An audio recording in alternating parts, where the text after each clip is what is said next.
Alors bonjour tout le monde et bienvenue à cette conférence de presse du directeur national de santé publique par intérim, le docteur Luc Boileau, afin de faire le point sur la situation de la variole simienne au Québec.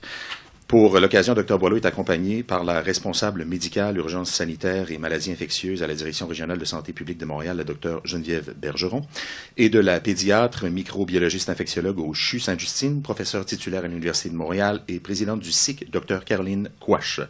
Dr Boileau procédera à une brève allocution en français et par la suite, nous procéderons à la période de questions. Dr Boileau.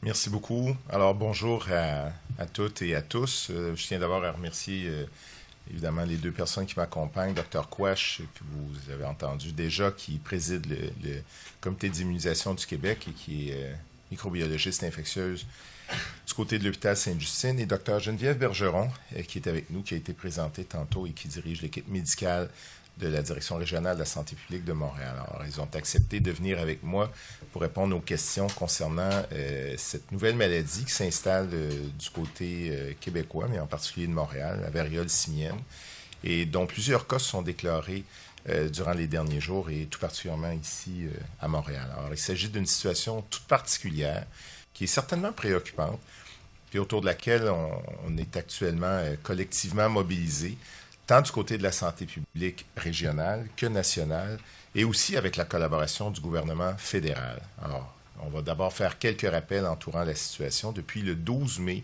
dernier, la Direction régionale de santé publique de Montréal enquête sur des cas d'ulcération qui sont orales ou génitales, qui sont inhabituels et possiblement reliés à ce virus-là.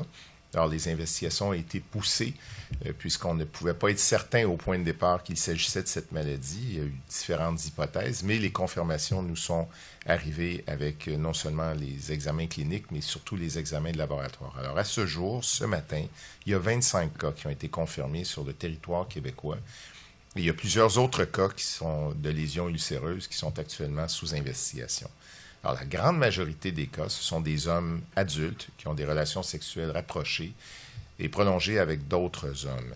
Alors, on rappelle que les symptômes de la variole simienne consistent surtout avec des lésions cutanées au niveau de la bouche et des organes génitaux. Mais ces signes-là peuvent être précédés par de la fièvre ou accompagnés par de la fièvre, des sueurs, particulièrement la nuit, là, des sueurs nocturnes, des maux de tête, des ganglions enflés, des douleurs articulaires, même musculaires.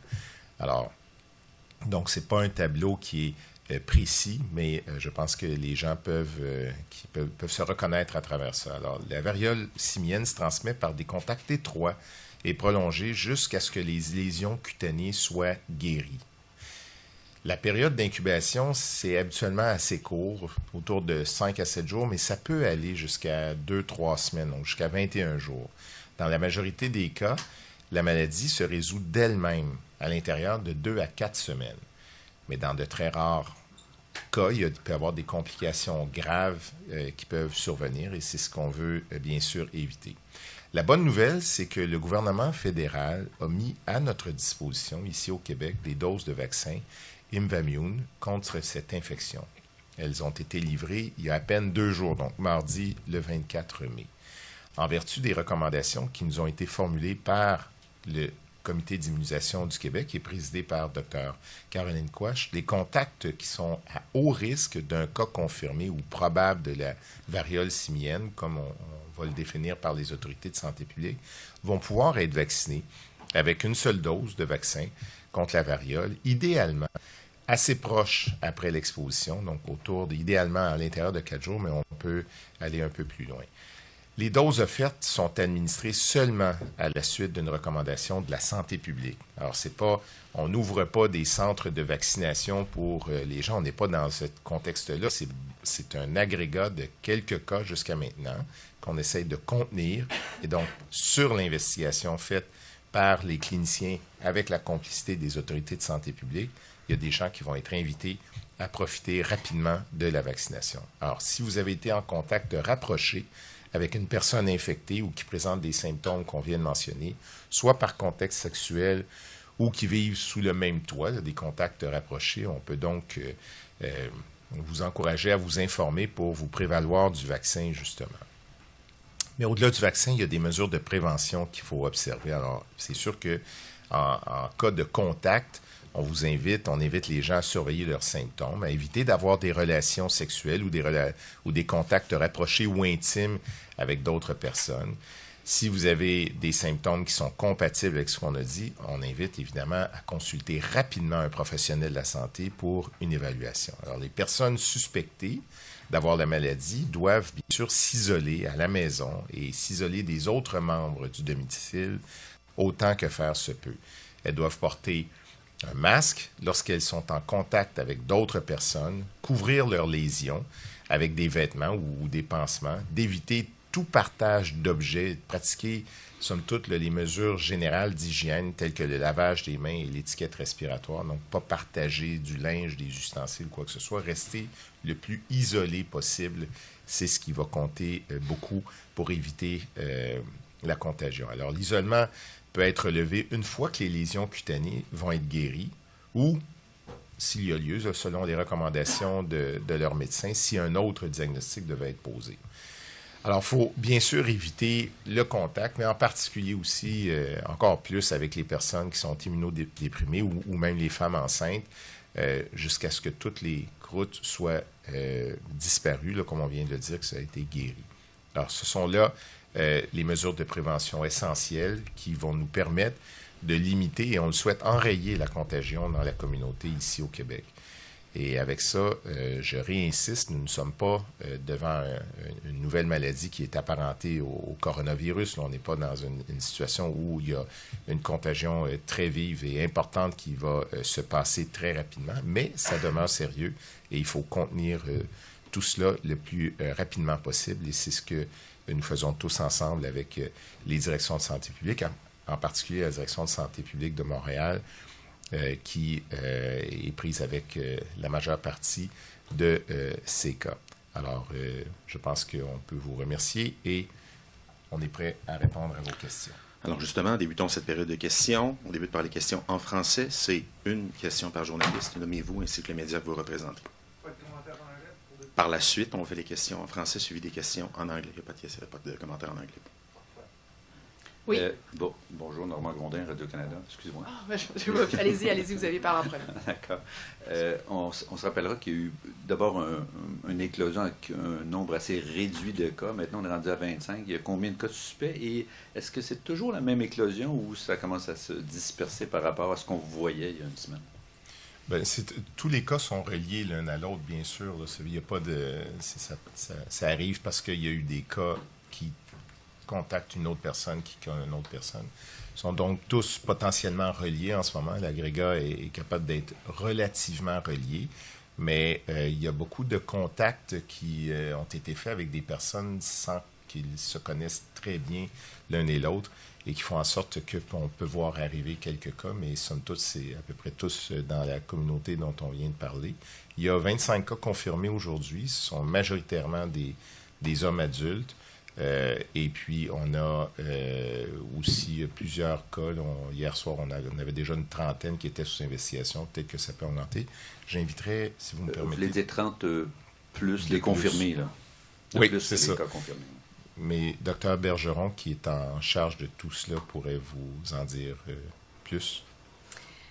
Oui, nous avons dans la région de Montréal là, 14 cas confirmés, puis plusieurs cas sous enquête. Donc, nous allons faire des enquêtes épidémiologiques là, pour tous les cas, puis recueillir des informations pour pouvoir faire des analyses, pour pouvoir comprendre si les cas sont liés entre eux. Donc, en ce moment, on est quand même dans les débuts. On va pouvoir faire plus de liens, avoir une compréhension plus profonde là, de l'éclosion dans les prochains jours. Avez-vous l'impression de maîtriser l'éclosion ou de pouvoir la circonscrire assez facilement? Pas facilement, mais bientôt. Mais je pense qu'il est important de savoir, là, c'est qu'on a des interventions de santé publique qui sont efficaces contre la maladie. Donc, on a l'isolement des cas, le traçage des contacts. On a maintenant des options pour donner un vaccin après une exposition. On a déjà fait plusieurs interventions de communication de risque dans les milieux plus à risque. Donc, on a des interventions, des outils de santé publique là, qui sont connus et efficaces, puis on les a déployés là, rapidement en collaboration avec nos partenaires.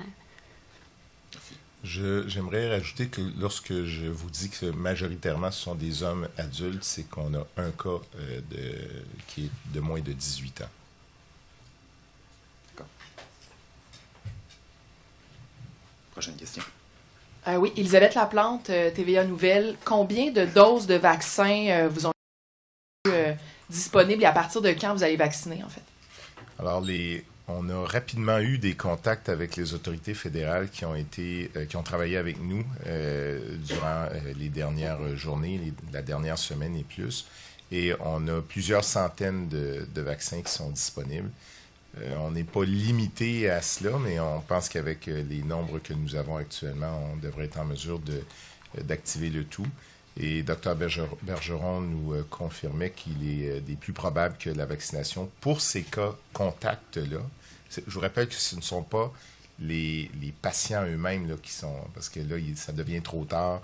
Telles que les recommandations du Dr Quach et son équipe nous ont été faites, pour les cas qui sont des cas contacts, on pourrait débuter la vaccination aussitôt que demain.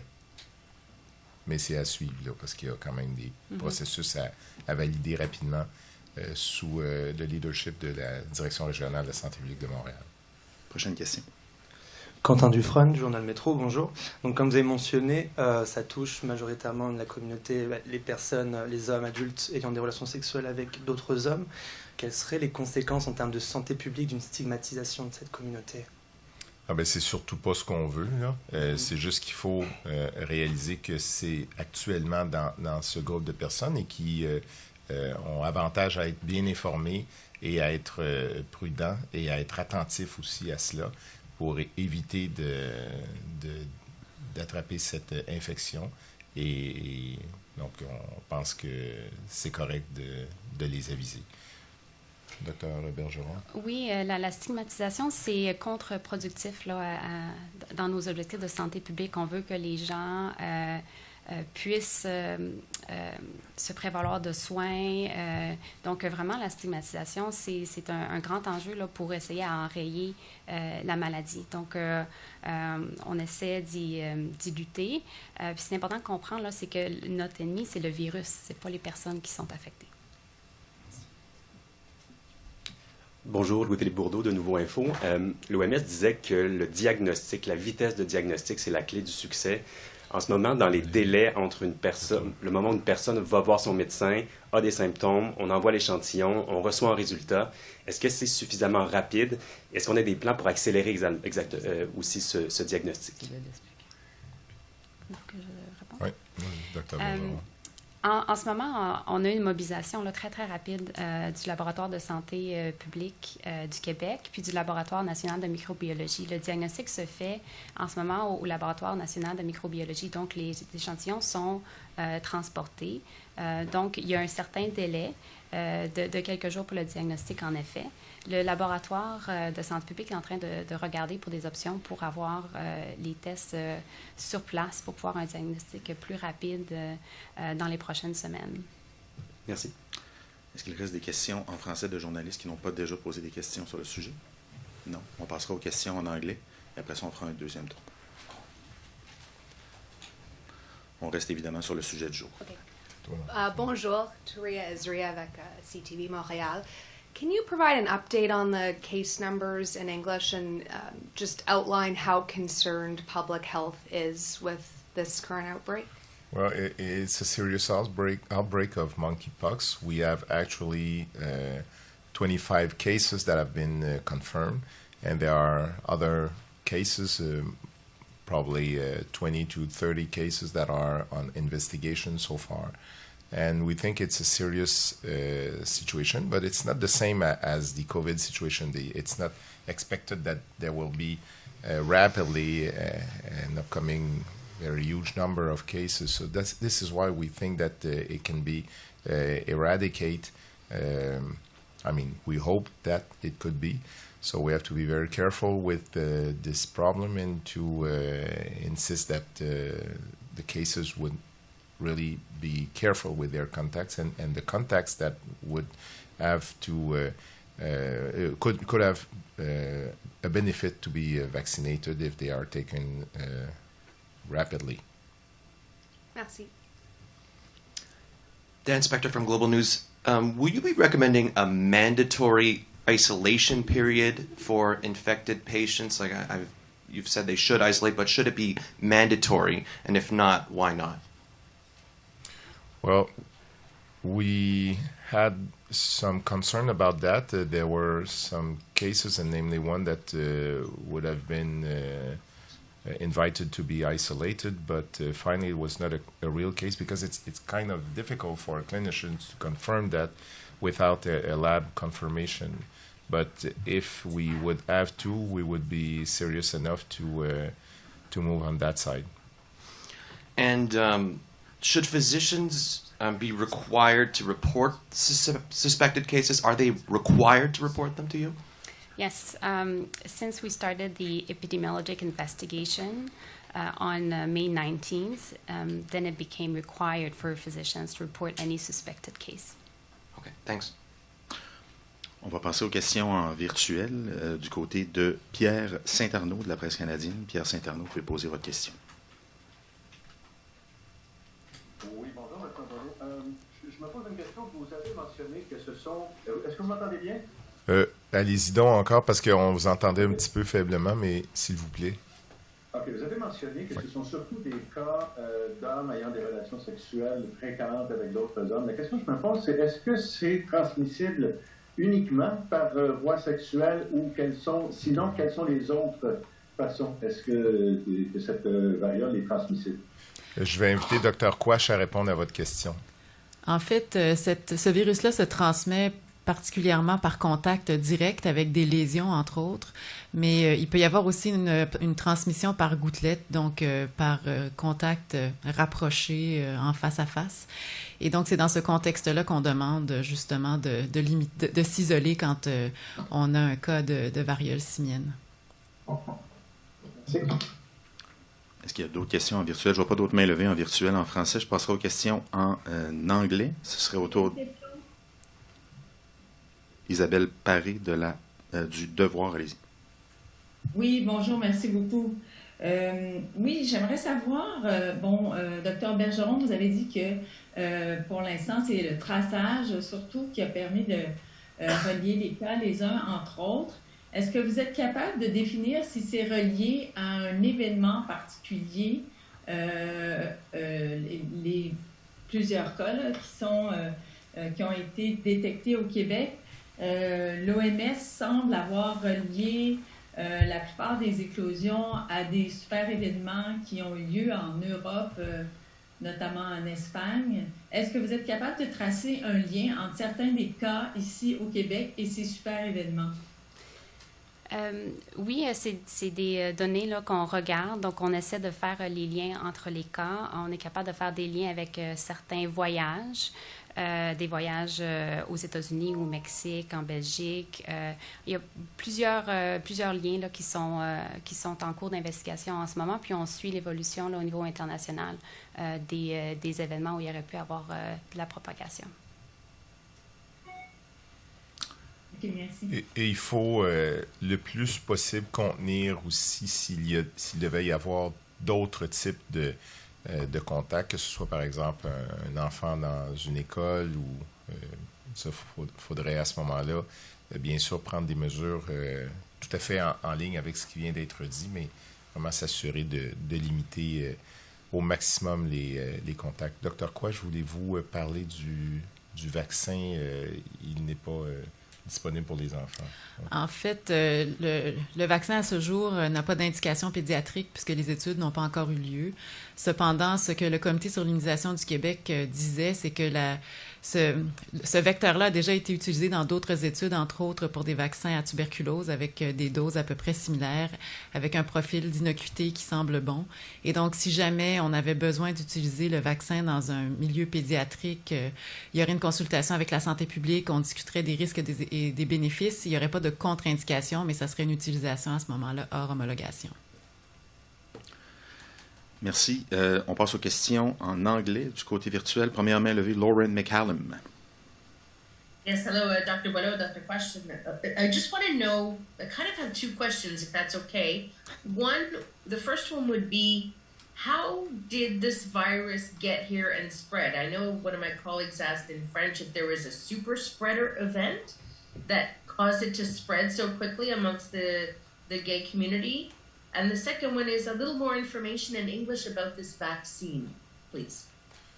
Well, I will invite Dr. Bergeron and then after Dr. Quach to answer to your two questions. Mm-hmm.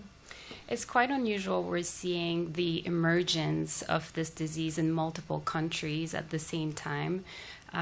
So we are interested in trying to understand. We are very early in the process of understanding those connections, but we are looking at them and gathering the information and collaborating with the provincial and federal level to gather this information and try to make those connections and understand how this disease emerged here.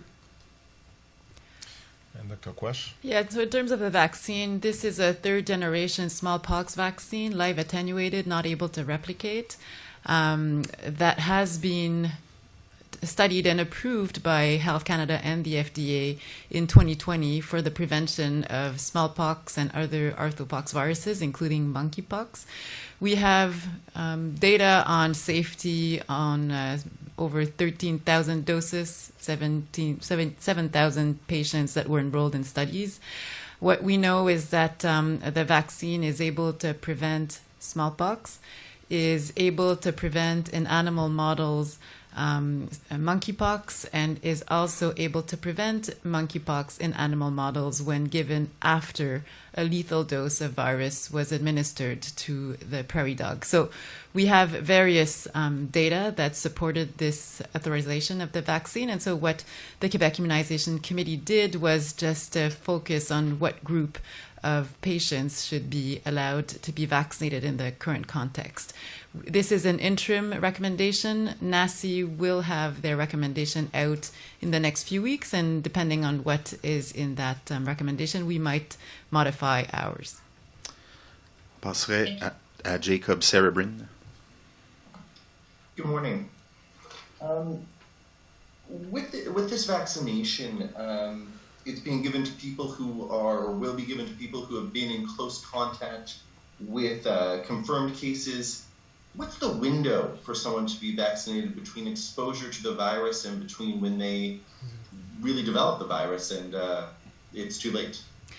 So data have shown that if you give it within 4 days, you have a very good effectiveness in preventing the illness. If you administer it between day 5 and 14, it might not prevent disease, but it might modify the evolution.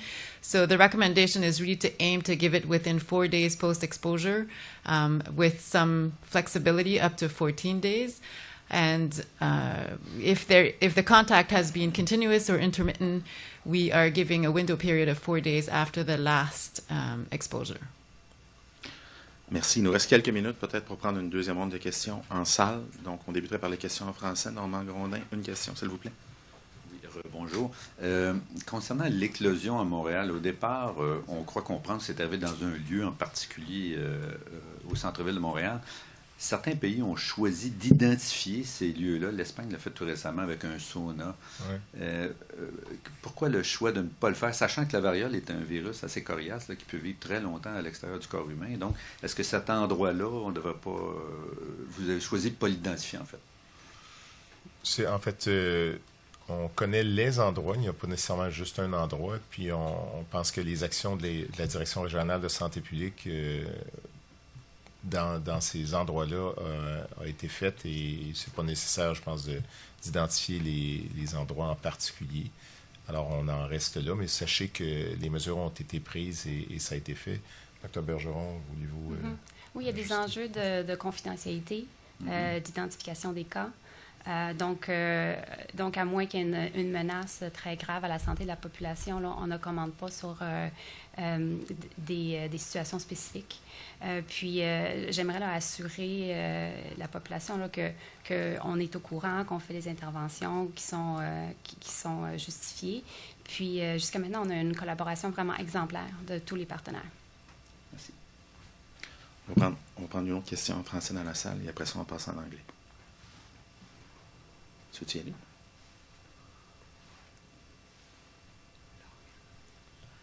Oui, Elisabeth Laplante, TVA Nouvelle. La semaine passée, en fait, Dr Drouin disait en termes de transmission communautaire que ce n'était pas un risque, qu'il ne fallait pas paniquer.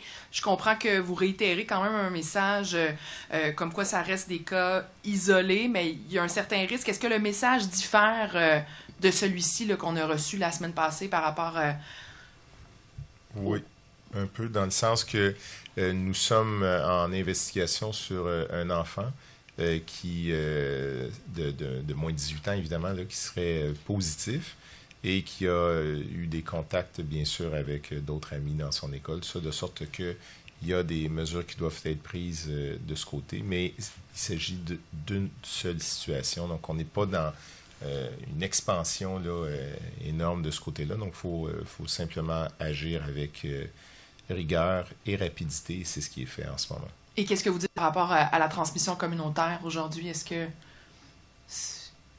on prévient davantage la population générale ou... Non, ça reste un virus qui se transmet pas facilement, mais qu'il faut être sérieux avec et qui peut se transmettre, évidemment. On le voit, là, il y a des cas. Donc, on n'est pas dans une alerte communautaire en disant attention à tout le monde.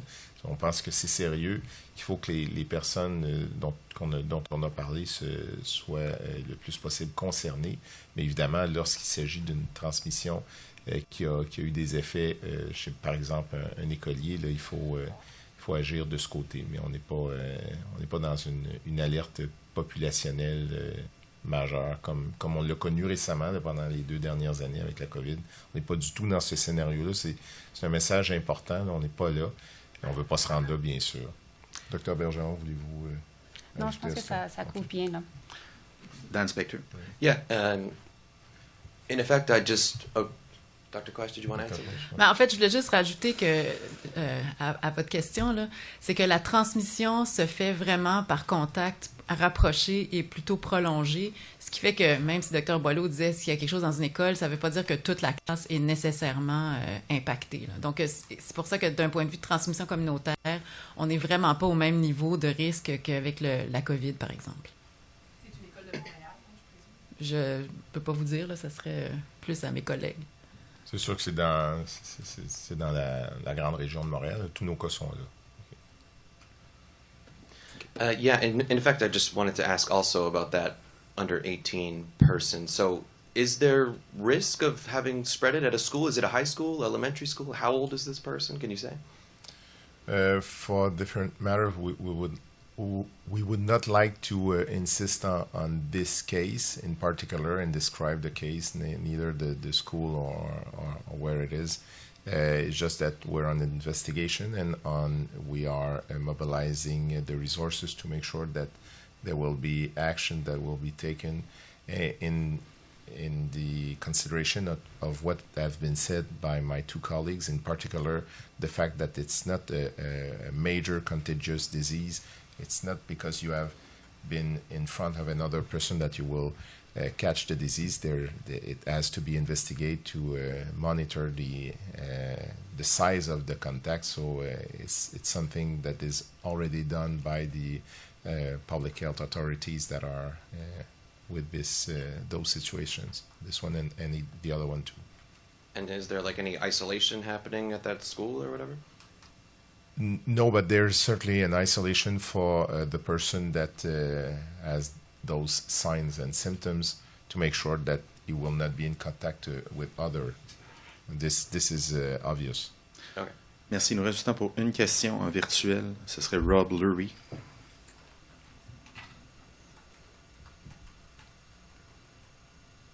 De CTV. Rob, êtes-vous là? OK. Can you just tell us a little bit more about this case, just in English, about this case of the young person, and what precautions are you taking right now for the general public? Or are you asking the general public to take, rather? I will leave Dr. Bergeron say about the general public, but for that specific case, the persons, the public health workers are dedicated to really follow it very carefully to make sure that all the measures are taken to for this person in particular, but for the contact that could have been made with this person. So the things are done very carefully and rigorously right now. So I cannot say anything more than that. And for the global population concern, Dr. Bergeron? We'll be expecting more guidance on prevention and control and how it should be applied in different settings very soon. OK. Merci beaucoup tout le monde. C'est ce qui termine cette conférence de presse. Merci Dr. Boileau, Dr. Quach et Dr. Bergeron. Belle fin de journée. Merci. Bonne journée.